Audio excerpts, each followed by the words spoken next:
খুবই সমস্যায় আছি।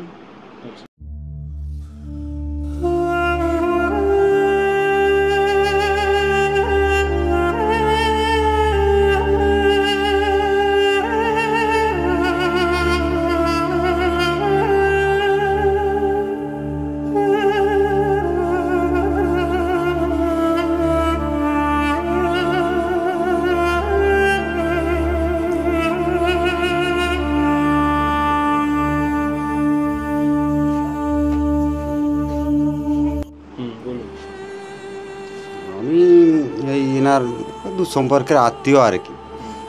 তো কিছু মানুষ আনন্দ করতে গিয়ে আরেকজন মানুষের জীবন চলে গেল, জীবন জীবিকা তার সবই দেশে বসে বর্তমানে সবই গেছে, এবং আদৌ রোগীটা সুস্থ হয়ে উঠবে কি না এটা একটা বিশেষ সন্দেহ রয়েছে।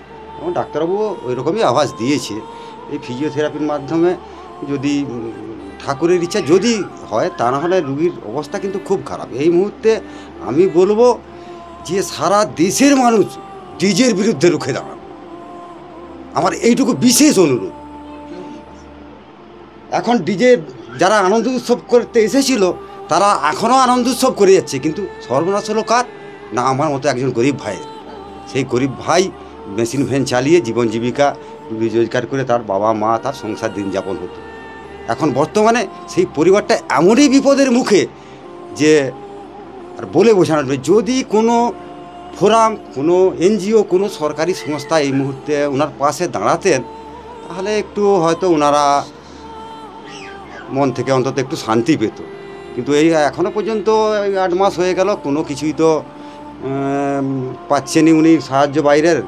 ডিজে তো অ্যাকচুয়ালি এরকম যে হবে আমরা ভাবতে পারিনি।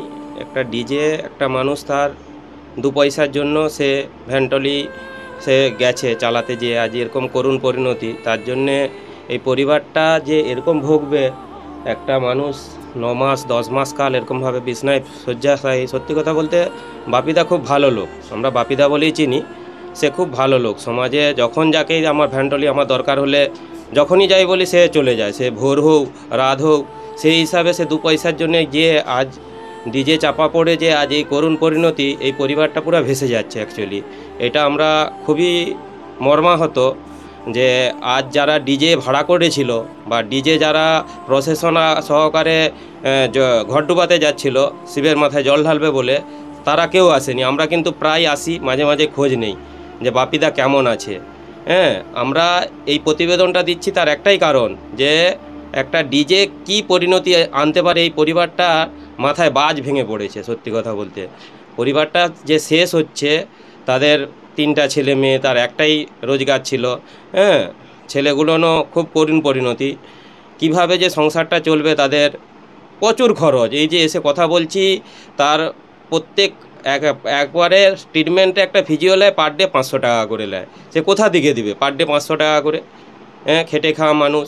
আমি চাইবো সকলে একটু সাহায্যের হাত বাড়াও, হ্যাঁ, যাতে বাপিদা আরও সুস্থ হয়ে উঠুক। ভগবানের কাছে সেই প্রার্থনাই করি। এবং ডিজে এই এলাকায় আমরা আর বাজতে দেবো না। আমাদের এইটাই শপথ যে ডিজে সহকারে কোনো ঘট ডুবাতে বা ডিজে আমাদের ঘাটাল মেদিনীপুর সড়কে কেউ যদি ডিজে নিয়ে প্রসেশন করতে যায় আমরা রুখে দাঁড়াবো। এইলেই ডিজের বিরুদ্ধে আমরা গর্জে উঠবই, যে পরিবারটা দেখুক। সেই কারণেই আজ এই প্রতিবেদন যে ডিজে কি ক্ষতি করতে পারে। হ্যাঁ, পরিবারটার পাশে দাঁড়াও, প্রশাসনের কাছেও জানাবো যে পরিবারের পাশে দাঁড়াও, পরিবারটা খুবই কষ্টের মধ্যে আছে। আমার নাম তাপস মাঝি।